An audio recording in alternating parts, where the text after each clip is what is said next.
Idalia is the strongest storm to hit this part of Florida, to make landfall in this part of Florida in over 100 years. I spoke with Governor DeSantis and approved an early request for emergency declaration to enable him to have the full support ahead of time to protect the people's lives in the state of Florida. Ukraine aid is totally separate than whether we ought to help our citizens through a disaster. Hello, everyone. I'm Major Garrett in Washington. Welcome to America Decides. Extreme weather events are more frequent and more costly than ever. That is not a political statement. It's a researchable fact. Through the first 6 months of this year, insured losses to extreme weather events exceeded $34 billion. That is the highest amount ever recorded in a 6-month period in America. Now, the amount I just gave you, $34 billion, does not account for damages in Maui from a wildfire fueled in part by drought and winds from Hurricane Dora. It does not account for Hurricane Idalia that is now churning through Georgia, but has already brought historic storm surge and attendant damage to parts of Big Bend, Florida. If you thought this was a matter of concern only for those in the path of extreme weather events, think again. Across the country, insurance companies are raising property insurance rates to compensate for losses suffered to weather events and losses that are sure to come. The economics of extreme weather insurance are, in a word, ugly. Since January of 2022, 31 states have seen double-digit rate increases on property insurance. In 6 states, those increases were between 20% and 30%. The federal government can backstop some of the costs of extreme weather and can assist communities rebuild that which is not covered by insurance. But Washington's ability to do that is now in doubt. We'll have more on that in just one moment. First, we take stock of Hurricane Idalia as it roars through Savannah, Georgia, which is where we find CBS News national correspondent Manuel Bojorquez. Manny, how are you, and what do you see? Major, we're doing okay right now as the storm begins to lose its hurricane status. There are lulls, and then there are times like this where you'll get a wind coming through. There have been some pretty strong squalls throughout the afternoon here in Savannah that bends the trees and has that pelting rain along with it. But it's not as bad, clearly, as when it came through Florida. But that doesn't mean that the impacts here and the threat are any less as the evening goes on. One of the things we've been looking at is the Savannah River. When you get a squall going through, that water really gets churning. But the concern here and for low-lying areas of Georgia, South Carolina, North Carolina, isn't just the possibility of bodies of water like this flooding or the storm surge that could be associated with the storm, but it's also the flash flooding that is expected to happen with all of that rainfall that could be coming downstream. So in these low-lying areas, you have those things coming together, and that could leave communities waterlogged. Manny, do you have a sense yet as to whether or not the storm itself has passed entirely over Savannah, or you might still be getting some tail effects? I think we will continue to get some of the tail effects. The Savannah mayor, I should say, said earlier that he believed that from 5 p.m. to 10 is what he said, is when you have the stronger or the bigger potential for power outages, because you have the backside of the storm potentially moving through here. As far as the Carolinas, however, the big concern now is the possibility of tornadoes. There are active tornado warnings that we've been seeing in the Carolinas, and that's going to extend into the night. So the flooding and the tornadoes are a concern for the Carolinas, as clearly we're getting a bit of a wind coming through here now. You can see that Idalia is by no means done with this part of the South.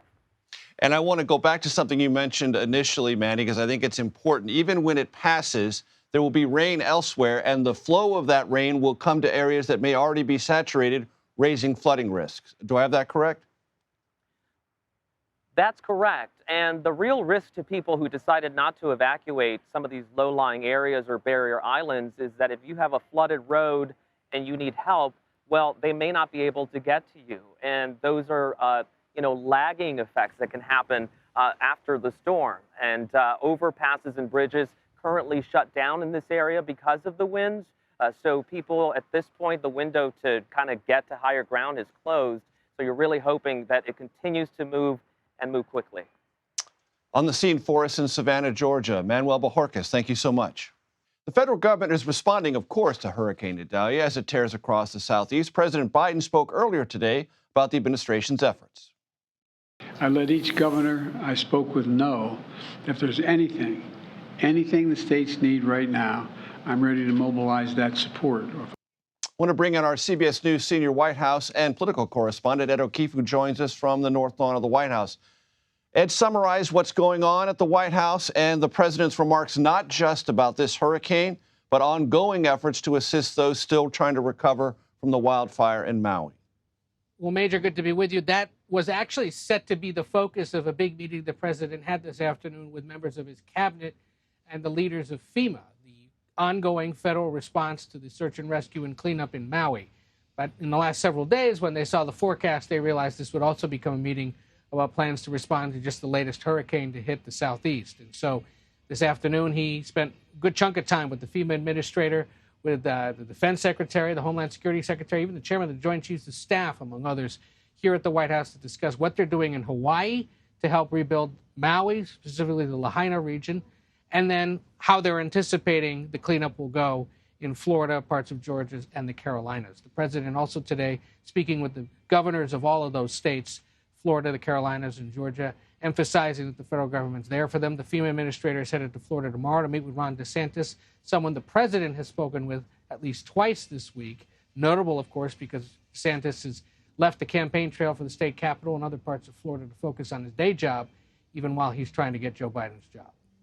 Understood. And I just think it's worth spending a second or two, Ed, to note that in times like this, partisanship can take a backseat to actual response and coordination from the federal government to state governments. True? Absolutely. And in the case of the president and the governor of Florida, that's the only time they've ever really interacted. Last October, the president was in Fort Myers to review damage from Hurricane Ian. Before that, it was the Surfside building collapse in South Florida, where the governor and the president sat with leaders of that community to go over how exactly that city would rebound from such a horrific tragedy. So the two of them really only have official, nonpartisan, very much government conversations about these kinds of natural or man-made disasters and have a good rapport at that level, certainly based on conversations with people here at the White House and in Tallahassee. We'll see how the next few days go. And it certainly doesn't hurt the governor to be able to go home and save some campaign money by being able to focus on the official job, as he's justifiably doing and wanted to do, and will continue to do most likely in the coming days. And Ed, I want to drill down a little bit more deeply into what the administration said and the president said about Lahaina and all the things that need to be done there and the very, very, very long road back to recovery. What kind of specifics did the president or the FEMA administrator lay out today? Well, it's as minute as how to rebuild power lines in areas that have been affected by wildfires. The president got into great detail about reconstructing power grids in parts of the country that have been destroyed by fires and making sure that the poles can not only withstand extreme weather, but whether power companies should be shutting off the power preemptively with the threat of wildfires, because there's a belief that that was a big cause of the spread of it in Maui. Of course, there was a wildfire in California a few years back where similar allegations were made, and the power company had to pay up in response to that. So that's the kind of level of concern he has and that he's asking cabinet officials and other agency leaders about, and that he'd like to see discussed. Remember, they got about $3.4 billion left in the Disaster Relief Fund, which is the account that pays out for a lot of this.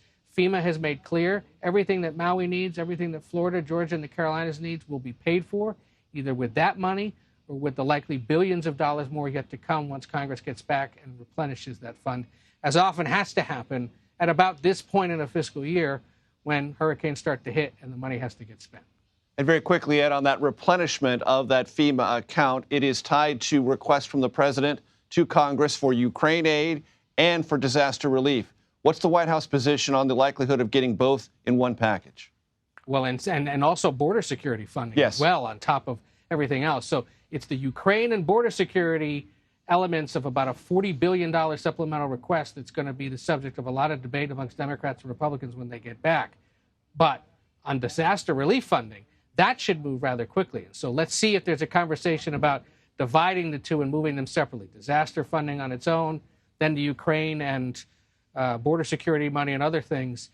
The White House isn't going to want to separate the two because they see them as joint priorities. Others may say you should move quickly to get that done. Ed O'Keefe at the White House, we thank you so very much. Next, Florida Senator Rick Scott joins us to assess the storm's damage. You are streaming America Decides.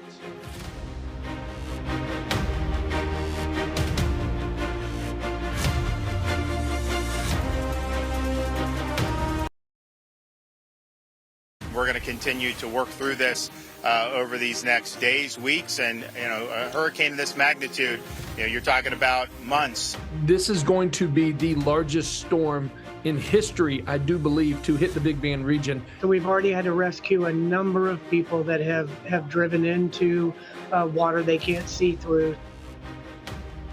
Welcome back to America Decides. Those are the voices of some of the many public officials tasked with keeping their residents informed through Idalia, now downgraded to a tropical storm. This drone video shows some of the storm's aftermath in the coastal city of Crystal River, Florida. Florida Republican Senator Rick Scott joins us now. Senator Scott, you lived through this in 2 terms as Florida governor before you got to the United States Senate.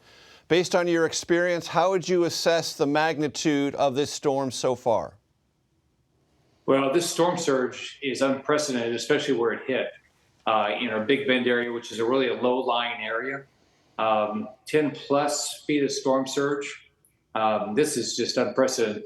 Major, what's happened is, as we've continued to improve our building codes, these hurricanes are mostly water events. Now, it's a wind event if you're in a trailer park or a manufactured home or an old home. But if your home has been built since like 2002, it's mostly a water event.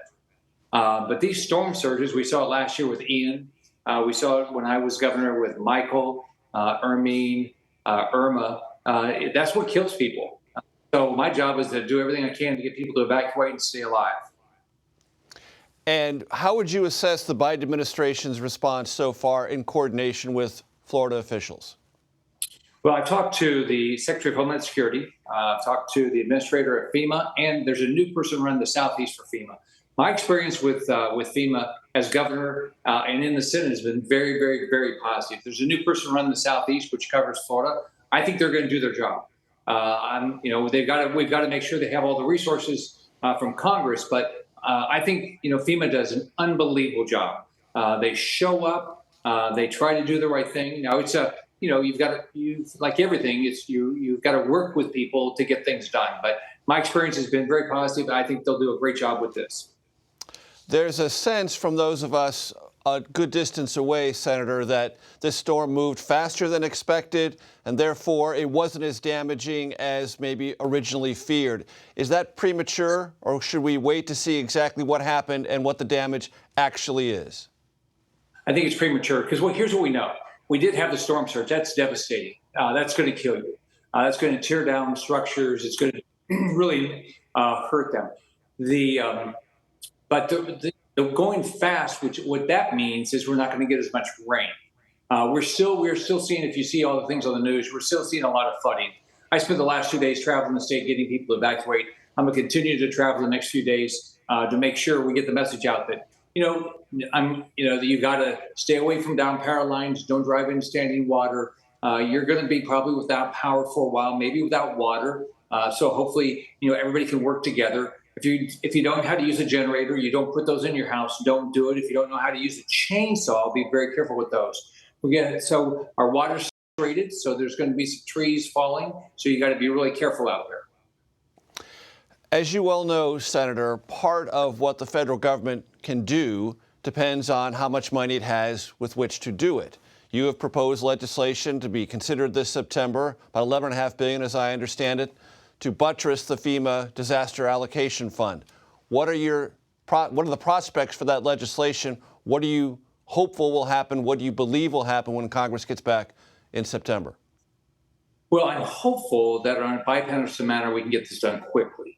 We've watched what happened in Maui. We watched what happened in California. We need more funding for FEMA, and I hope we'll get that done. Also, I've got in my bill, which is now $12.5 billion. Also, we give the Department of Agriculture power to do block grants, which helps our ag industry.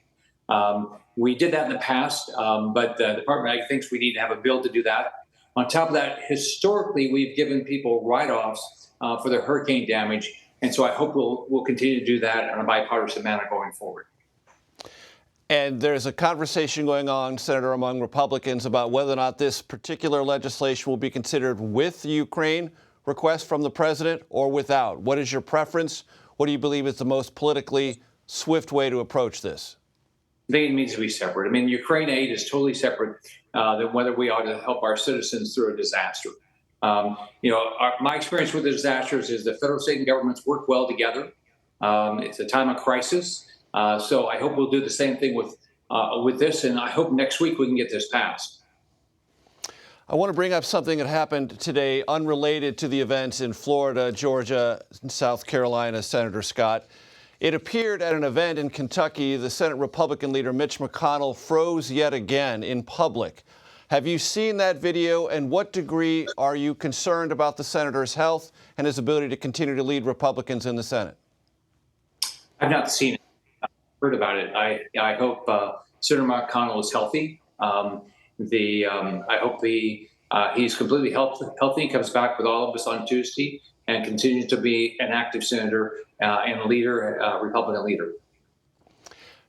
To what degree are you concerned about that actually being true, that he is A, healthy, and B, capable of leading Senate Republicans through what everyone regards as a pretty tough next couple of weeks to get this continuing resolution through, avoid a government shutdown, and other rigors of that job? I know what happened before his team was, said it, I think it had to do that he was dehydrated. And so my expectation, he's going to come back healthy, and we're all going to work together we've got to get the budget done by the end of September. And there's a variety of other things we have to get done to, represent the American public. And I hope we all work together to get that done. As someone who had the wherewithal and some might say the courage to challenge him as the leader of Senate Republicans, do you believe this should contribute to a deeper conversation about how long he should remain in that position?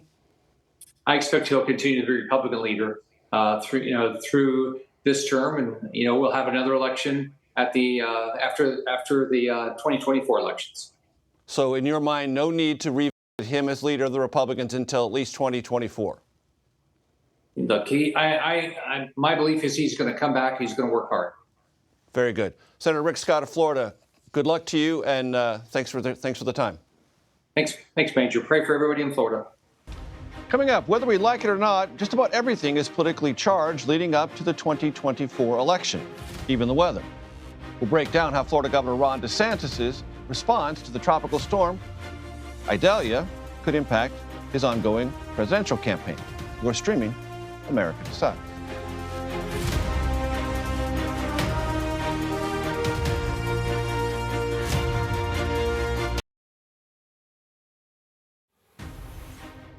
Welcome back to America Decides. As Florida copes with the aftermath of the recently downgraded, now tropical storm Idalia, Ron DeSantis, the governor, his closely watched response might have some impact on the presidential race.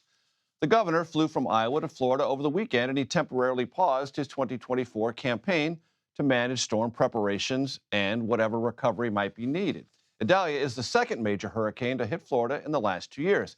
Jim DeFede joins us now. He is an investigative reporter with CBS News Miami and an expert all things DeSantis. Jim, how would you assess and how do you think the state is so far assessing the governor's work this time around? I think the governor is doing well for this storm. Now, you made mention of the fact that this is the second storm we've had in a year. Almost a year ago exactly, Hurricane Ian hit Florida, and 149 people were killed in that storm. It was the worst death toll in a hurricane in 100 years in Florida. And one of the issues that was raised a year ago was whether or not the governor and other leaders really hammered home the idea that people needed to evacuate. I think this time what you heard from the governor was far more emphasis on the idea of getting people out, getting people to evacuate. Much sterner this time around in calling for an evacuation and being insistent about it than it was a year ago. And I think we're going to see a far lower loss of life, if not even very large numbers in terms of loss of life in this storm. Granted, it hit an area of the state that is not heavily populated, but still, I think the idea of getting people out he would get good marks for that. And that idea, Jim, of more forcefully urging and being emphatic about the imperative of evacuations, That was also echoed by local officials, so it was in some ways harmonized, that message? It was. Usually what you see in major incidents like this is you see local and state leaders and federal leaders all expressing very similar, basically singing from the same hymnal, so to speak. The only time in a catastrophe we've ever seen where that's diverged and it caused crisis was during COVID. You saw during COVID, different leaders had different playbooks that they were suddenly reading from. That caused chaos. In a hurricane, you need to be all on the same page, and I think that's what we saw this time around.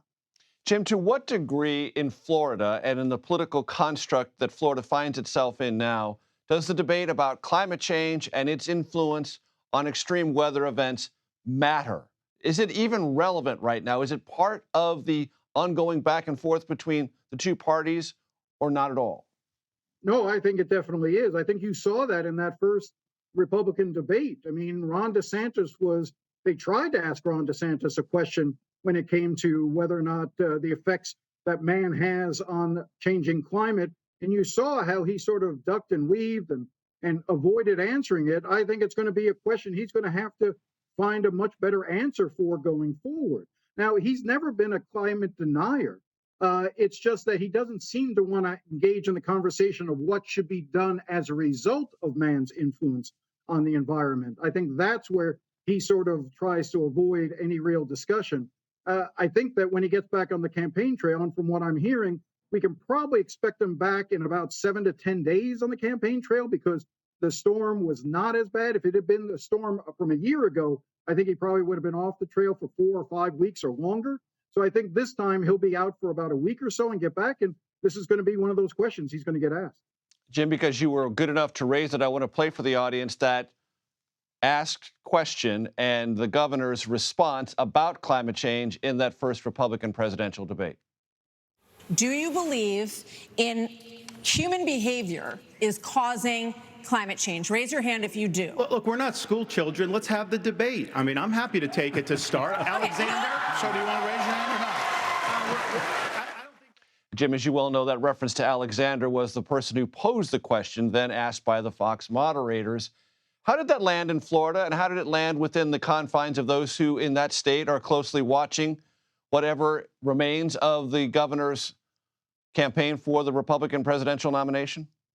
Well, I think what landed was the idea that after saying, let's have the debate, he then didn't really address the question. He never answered Alexander's question, as it were. And I think that made note. Look, one of the reasons why this storm was as intense as it is and why we're seeing more and more intense storms is because of the water off the Atlantic and in the Gulf of Mexico is much warmer. We're seeing some of the highest temperatures of the water around the area. That is the fuel that creates these monster storms. So addressing why the temperature of the waters in the Gulf and in the Atlantic Ocean are rising seems relevant to Florida, not just on that level, but also for water level rise. We're seeing that all over, up and down the coast. I mean, that's going to be the greatest threat to the Florida Keys in the near future is going to be sea level rise, and that's going to be an issue across the state. And so I do think it resonates here.